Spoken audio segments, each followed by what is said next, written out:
ಒಂದ್ ಕಡೆ ಇರಾನ್ ಮತ್ತೆ ಇಸ್ರೇಲ್ ವಾರ್ ಎಫೆಕ್ಟ್ ಹಿನ್ನೆಲೆ ಸಿಲಿಂಡರ್ ಗ್ಯಾಸ್ ಬೆಲೆ ಏರಿಕೆ ಮಾಡಿರ್ತಕ್ಕಂಥದ್ದು. ಈ ಹಿನ್ನೆಲೆಯಲ್ಲಿ ಹಾಸನದ ಆಟೋ ಚಾಲಕರು ತಮ್ಮ ಅಸಮಾಧಾನ ಆಕ್ರೋಶವನ್ನ ಹೊರಹಾಕಿದ್ದಾರೆ. ಈ ವೇಳೆ ಆಟೋ ಚಾಲಕರ ಸಂಘದ ರಾಜ್ಯ ಉಪಾಧ್ಯಕ್ಷ ದಿಲೀಪ್ ಮಾತನಾಡಿದ್ದಾರೆ. 2019ರಲ್ಲಿ ಕೋವಿಡ್ ಆರಂಭ ಆದಾಗಿಂದ ಇಲ್ಲಿವರೆಗೂ ಕೂಡ ಜನ ತತ್ತರಿಸಿ ಹೋಗಿದ್ದಾರೆ. ದಿನನಿತ್ಯ ಬಳಸತಕ್ಕಂತ ವಸ್ತುಗಳಿಂದ ಹಿಡಿದು ಪ್ರತಿಯೊಂದು ಸಾಮಗ್ರಿಗಳ ಬೆಲೆಯೂ ಕೂಡ ಹೆಚ್ಚಾಗಿದ್ದು, ಇನ್ನು ಜಿಲ್ಲೆಯ ಬಂಕ್ಗಳಿಗೆ ಹೋಗಿ ಗ್ಯಾಸ್ ನೋಡಿದ್ರೆ ಗ್ಯಾಸ್ ದರವನ್ನ 75 ರೂಪಾಯಿಗೆ ಏರಿಕೆ ಮಾಡಿದ್ದಾರೆ.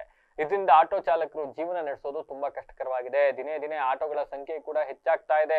ಇದ್ರ ಜೊತೆಗೆ ನಿಮ್ಗೆಲ್ಲ ಗೊತ್ತಿರ್ಬೋದು, ಎಲ್ಲರ ಮನೇಲೂ ಎರಡೆರಡು ಕಾರು, ಬೈಕು, ಓನ್ ವೆಹಿಕಲ್ ಗಳನ್ನ ಅವಲಂಬಿಸ್ತಾರೆ. ಇದ್ರ ಜೊತೆಗೆ ರ್ಯಾಪಿಡೋ, ಊಬರ್ ಇಂತ ಒಂದಿಷ್ಟು ಹಾಬಳಿ, ಇದ್ರ ಜೊತೆಗೆ ಸಿಟಿ ಬಸ್ಸು, ಇದ್ರ ನಡುವೆ ಆಟೋ ಹತ್ತಿ ಹೋಗ್ತಕ್ಕಂಥ ಗ್ರಾಹಕರ ಸಂಖ್ಯೆ ಇವತ್ತು ಬಹಳ ಕಡಿಮೆ ಆಗೋಗ್ಬಿಟ್ಟಿದೆ. ಇದರ ನಡುವೆ ಪೆಟ್ರೋಲ್, ಡೀಸೆಲ್ ಮತ್ತೆ ಈಗ ಗ್ಯಾಸ್ ದರವನ್ನು ಕೂಡ ಹಿಂಗೆ ಏರಿಕೆ ಮಾಡಿಬಿಟ್ರೆ ಕತೆ ಏನು ಅಂತಕ್ಕಂಥದ್ದು ಇವರ ಆಗ್ರಹ. ಇನ್ನು ಮನೆ ಗ್ಯಾಸ್ ಬೆಲೆ ಕೂಡ ಏರಿಕೆ ಆಗಿದೆ. ಇದೇ ರೀತಿ ಬೆಲೆ ಏರಿಕೆ ಆಗ್ಬಿಟ್ರೆ, ಟ್ಯಾಕ್ಸ್ ಆಗ್ತಾ ಇದ್ರೆ ಕರ್ನಾಟಕ ರಾಜ್ಯಾದ್ಯಂತ ಆಟೋ ಚಾಲಕರು ಎಲ್ಲರೂ ಸರ್ಕಾರದ ವಿರುದ್ಧ ಪ್ರತಿಭಟನೆ ಮಾಡಬೇಕಾಗುತ್ತೆ ಅಂತ ಎಚ್ಚರಿಕೆಯನ್ನ ನೀಡಿದ್ದಾರೆ.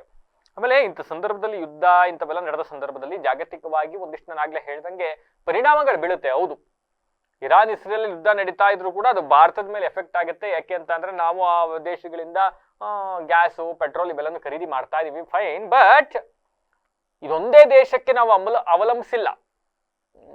LPG ಗ್ಯಾಸೋ ಮತ್ತೊಂದು ಇನ್ನೊಂದಕ್ಕೆ ನಾವು ಬರೀ ಇರಾನು ಇಸ್ರೇಲ್ನ ಮಾತ್ರ ಅವಲಂಬಿಸಿಲ್ಲ. ಬೇರೆ ಬೇರೆ ರಾಷ್ಟ್ರಗಳಿಂದ ನಾವು ಇವೆಲ್ಲನೂ ಆಮದು ಮಾಡ್ಕೊಳ್ತಾ ಇದ್ದೀವಿ. ಬಟ್ ಈ ಯುದ್ಧ ಅಂತ ಬಂದಾಗ ಅವನ್ನ ಸಪ್ಲೈ ಮಾಡ್ತಕ್ಕಂಥದ್ದು ಡಿಲೇ ಆಗಬಹುದು, ಸ್ವಲ್ಪ ಕಷ್ಟ ಆಗಬಹುದು. ಸ್ಕೇರ್ ಸಿಟಿಯನ್ನ ಇವರೇ ಬೇಕು ಅಂತ ಹೆಚ್ಚಿಗೆ ಮಾಡಿ ಕೆಲವು ಏಜೆನ್ಸಿಗಳು ಸ್ಕೇರ್ ಸಿಟಿ ಜಾಸ್ತಿ ಆದಾಗ ಜಾಸ್ತಿ ದರಕ್ಕೆ ಅದನ್ನ ಮಾರ್ತಕ್ಕಂಥ ಕುತಂತ್ರ, ತಂತ್ರ ಇವೆಲ್ಲವನ್ನು ಈ ಸಂದರ್ಭದಲ್ಲಿ ಮಾಡ್ತಾರೆ ಅವಕಾಶ ಸಿಕ್ಕಾಗ. ಇಂಥ ಸಂದರ್ಭಗಳಲ್ಲಿ ಸರ್ಕಾರಗಳು ಮಧ್ಯಪ್ರವೇಶ ಮಾಡಬೇಕು.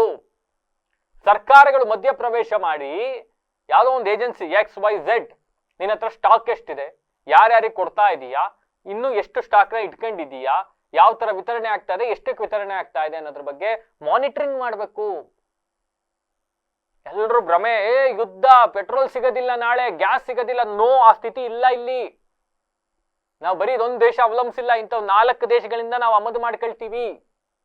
ಎಲ್ಲದಕ್ಕಿಂತ ಹೆಚ್ಚಾಗಿ ನಿರ್ದಿಷ್ಟವಾಗಿ ಇಂತಿಷ್ಟು ತಿಂಗಳಿಗೆ ಒಂದು ವೇಳೆ ಇಂತಹ ಪರಿಸ್ಥಿತಿ ಎದುರಾಗಿ ಬಿಟ್ಟರೆ ಅನ್ನೋ ಕಾರಣಕ್ಕೆ ನಿರ್ದಿಷ್ಟ ಒಂದಿಷ್ಟು ತಿಂಗಳುಗಳ ಕಾಲ ಪೂರೈಕೆ ಮಾಡಕ್ಕೆ ಅಗತ್ಯ ಇರತಕ್ಕಂತ ಸಿಲಿಂಡರ್ ಗ್ಯಾಸ್ ಆಗಿರಬಹುದು, ಪೆಟ್ರೋಲ್ ಆಗಿರಬಹುದು, ಅದನ್ನ ಸ್ಟೋರೇಜ್ ಮಾಡಿ ಇಟ್ಕೊಳ್ಳಕ್ಕೆ ಬಂಕರ್ಸ್ಗಳು ಇರ್ತಾವೆ, ಸ್ಟೋರೇಜ್ ಮಾಡ್ಕೊಂಡಿರ್ತಾರೆ. ಇವೆಲ್ಲದ್ರ ನಡುವೆ ಕೂಡ ದರ ಏರಿಕೆ ಆಗ್ಬಿಡ್ತಾರಪ್ಪ. ಗ್ಯಾಸ್ ದರ ಏರಿಕೆ ಆಯ್ತು. ಸರ್ಕಾರಗಳ ಜವಾಬ್ದಾರಿ ಏನು? ಸರ್ಕಾರ ಏನ್ ಮಾಡ್ಬೇಕು? ಸಬ್ಸಿಡಿ ರೇಟ್ ಕಡಿಮೆ ಮಾಡಬೇಕು. ಪೆಟ್ರೋಲ್ ಡೀಸೆಲ್ ರೇಟ್ ಜಾಸ್ತಿ ಆಯ್ತು, ಏನ್ ಮಾಡ್ಬೇಕು? ನೀವ್ ಹಾಕ್ತಿರಲ್ಲ ಟ್ಯಾಕ್ಸು, ಎಷ್ಟು ಮಾಡಿದ್ರು ಅವನ್ಗೇನ್ ಪೆಟ್ರೋಲ್ ಹಾಕ್ಸ್ಕೊಂಡು ಓಡಿಸ್ತಾನೆ ಅಂತ ಒಂದು ಧೋರಣೆ ಇಟ್ಕೊಂಡು ಮಾಡ್ತಿರಲ್ಲ. ಕೊನೆ ಪಕ್ಷ ಇಂತಹ ಸಂದರ್ಭದಲ್ಲಾದ್ರೂ ಕೂಡ ಒಂದಿಷ್ಟು ನಿಮ್ಮ ಟ್ಯಾಕ್ಸ್ಗಳು ಕಡಿಮೆ ಮಾಡಿ, ಸಬ್ಸಿಡಿ ಜಾಸ್ತಿ ಮಾಡಿ ಗ್ಯಾಸ್ಗಳಿಗೆ, ಜನರನ್ನ ನೀವು ಇಂತಹ ಸಂದರ್ಭದಲ್ಲಿ ಸಂದಿಗ್ಧ ಸ್ಥಿತಿಗೆ ಸಿಲುಕಿಸಿಬಿಟ್ರೆ, ದೇಶ ಕಾಯ್ತಾ ಇದ್ದೀವಿ, ಗ್ಯಾರಂಟಿ ಕೊಡ್ತಾ ಇದ್ದೀವಿ, ಇದನ್ನೇ ಬಡ್ಕೊಂಡು ಇದನ್ನೇ ಘೋಷವಾಕ್ಯ ಮಾಡ್ಕೊಂಡು ಹೋದ್ರೆ ಆಗೋದಿಲ್ಲ. ದೇಶ ರಾಜ್ಯದೊಳಗಿರೋರ್ಗೆ ಭದ್ರತೆಯ ಗ್ಯಾರಂಟಿ ಎರಡೂ ಕೂಡ ಲಭ್ಯ ಆಗಬೇಕು. ಬಹಳ ಸಿಂಪಲ್. ನಾನೇನ್ ದೊಡ್ಡ ಇದು ಹೇಳ್ತಾ ಇಲ್ಲ. ಇಲ್ಲಿ ನಮ್ಮ ಆಗ್ರಹ ಇಷ್ಟೇ. ಆಯ್ತಪ್ಪ, ಈ ಸಂದರ್ಭದಲ್ಲಿ ನಿಮಗೆ ಗ್ಯಾಸ್ ಅನ್ನ ಪೂರೈಕೆ ಮಾಡೋದು ಕಷ್ಟ ಆಗ್ತಾ ಇದೆ, ಸ್ವಲ್ಪ ದರವನ್ನು ಹೆಚ್ಚಿಗೆ ಮಾಡ್ಬೇಕಾದಂತ ಅನಿವಾರ್ಯತೆ ನಿರ್ಮಾಣ ಆಗಿದೆ. ಸಬ್ಸಿಡಿ ಜಾಸ್ತಿ ಕೊಡ್ರಿ, ಸಬ್ಸಿಡಿ ಜಾಸ್ತಿ ಮಾಡಿ. ಪೆಟ್ರೋಲ್ ಡೀಸೆಲ್ ದರದ ಮೇಲೆ ಒಂದಿಷ್ಟು ಟ್ಯಾಕ್ಸ್ ನ ಕಡಿತಗೊಳಿಸಿ ಸರಿಯಾಗೋವರೆಗೂ. ಅದನ್ನೂ ಮಾಡಕ್ಕಾಗೋದಿಲ್ಲ. ಎಲ್ಲಕ್ಕೂ ಜನರೇ ಸಫರ್ ಆಗಬೇಕು, ಮತ್ ನಿಮಗೆ ಇದೇ ಜನ ಬಂದು ಓಟ್ ಹಾಕಬೇಕು. ಇದು ನಮ್ಮ ಅನಿವಾರ್ಯತೆ. ಇದು ಕಮರ್ಷಿಯಲ್ ಬಂದು ಈಗ 1850 ರೂಪಾಯಿ ಇತ್ತು, ಈಗ 2300 2500 ಅಂತ ಹೇಳ್ತಾ ಇದ್ದಾರೆ. ನಾವು ಬೀದಿ ಬದಿ ವ್ಯಾಪಾರಿಗಳು ಏನು ಮಾಡ್ಬೇಕು ಸರ್? ಏಕ್ದಮ್ ನಾವು ಜಾಸ್ತಿನೂ ಮಾಡೋಕ್ಕಾಗಲ್ಲ, ಇದು ಮಾಡೋಕ್ಕಾಗಲ್ಲ. ಏನು ಮಾಡೋದು ಅಂತ ಗೊತ್ತಾಗ್ತಾ ಇಲ್ಲ. ಗ್ಯಾಸ್ ಬೇರೆ ಸಿಗ್ತಾ ಇಲ್ಲ, ಏನು ಮಾಡೋದು ಅಂತ ಗೊತ್ತಾಗ್ತಾ ಇಲ್ಲ ಸರ್ ನಮಗೆ. ನೀವೇನು ಬಡ್ಡಿ ಗಿಡ್ಡಿ ತೊಗೊಂಡಿರ್ತೀವಿ, ಬಡ್ಡಿ ಕಟ್ಟೋಕ್ಕಾಗಲ್ಲ. ದಿನ ಸಾಲ ತೊಗೊಂಡಿರ್ತೀವಿ, ಅವ್ರಿಗೆ ಕಟ್ತಾ ಇರಬೇಕು. ಗ್ಯಾಸ್ ಸಿಗ್ತಾ ಇಲ್ಲ, ನಮಗೆ ಏನೂ ಮಾಡೋಕ್ಕಾಗ್ತಾಯಿಲ್ಲ. ದಿನ ಬೆಲೆ ಏರಿಕೆ ಜಾಸ್ತಿ ಆಗ್ತಾಯಿದೆ. ಎಲ್ಲ ಬಡವ್ರು ಇದ್ದೀವಿ, ಇಲ್ಲೆಲ್ಲ ಬಡವ್ರು ಇದ್ದೀವಿ. ಬೀದಿ ವ್ಯಾಪಾರಿಗಳು ಏನು ಮಾಡೋದು ಅಂತ ಗೊತ್ತಾಗ್ತಾ ಇಲ್ಲ. ತಿಂಡಿ ರೇಟ್ ಜಾಸ್ತಿ ಮಾಡೋಕ್ಕಾಗಲ್ಲ. ಗ್ಯಾಸ್ ರೇಟ್ ನಮಗೆ ಗ್ಯಾಸ್ ಸಿಕ್ಕಿದ್ರು ಸಾಕಷ್ಟೇ. ರೇಟ್ ನಾವು ಜಾಸ್ತಿ ಮಾಡೋಕೆ ಹೋದ್ರೆ ನಮಗೆ ಕಸ್ಟಮರ್ ಬರೋಲ್ಲ. ಅದೇ ರೇಟಿಗೆ ಗ್ಯಾಸ್ ಕೊಡಬೇಕು ಅಂದ್ರೆ ಸರ್ಕಾರದಿಂದ ಕೊಡಿಸ್ಬೇಕು. ನಮಗೆ ಕಮರ್ಷಿಯಲ್ ಗ್ಯಾಸ್ ಬೇಕೇ ಬೇಕು. ಆಲ್ಟರ್ನೇಟ್ ಅಂತಂದರೆ ಹೋಟ್ಲ್ ಕ್ಲೋಸ್ ಮಾಡಬೇಕಾಗುತ್ತೆ. ನಮ್ಮ ಪರಿಸ್ಥಿತಿ ಕೆಟ್ಟದಾಗುತ್ತೆ ಅಷ್ಟೇ, ಏನಾಗಲ್ಲ. ಏನೇನೆಂದ್ರೆ ನಮಗೆ ಸರ್ಕಾರ ಕೇಳ್ಕೊಳ್ಳೋದಷ್ಟೇ, ನಮಗೆ ಗ್ಯಾಸ್ ಒಂದು ಕೊಡಿಸಿ ಅಂತ. ಈಗ ನಾವು ಬೀದಿ ಬದಿ ವ್ಯಾಪಾರಿಗಳಿಗೆ ಏನು ಶ್ರಮ ಪಡ್ತಿದ್ದೇವೆ ಅದಕ್ಕೆ ನಮಗೆ ಗ್ಯಾಸ್ ಬೇಕಿದೆ. ಗ್ಯಾಸ್ ಇಲ್ಲ ಅಂದರೆ ನಮ್ಮ ಬಿಸ್ನೆಸ್ ಮಾಡೋಕ್ಕೆ ಕಷ್ಟ ಆಗುತ್ತೆ. ನಾನು 32-33 ವರ್ಷ ಆಯ್ತು ನಾನು ಆಟೋ ಓಡ್ಸೋಕೆ ಹಿಡ್ದು. ಇಷ್ಟೊಂದು ದೊಡ್ಡ ಏಕ್ದಮ್ ಸಡನ್ನಾಗಿ ನೀವು ಇಷ್ಟು ರೈಟ್ ಜಾಸ್ತಿ ಮಾಡಿದ್ರೆ ಹೆಂಗೆ ಅಂತ ನಾವು ಆಟೋದವ್ರು ಜೀವನ ಮಾಡೋದು ಸರ್?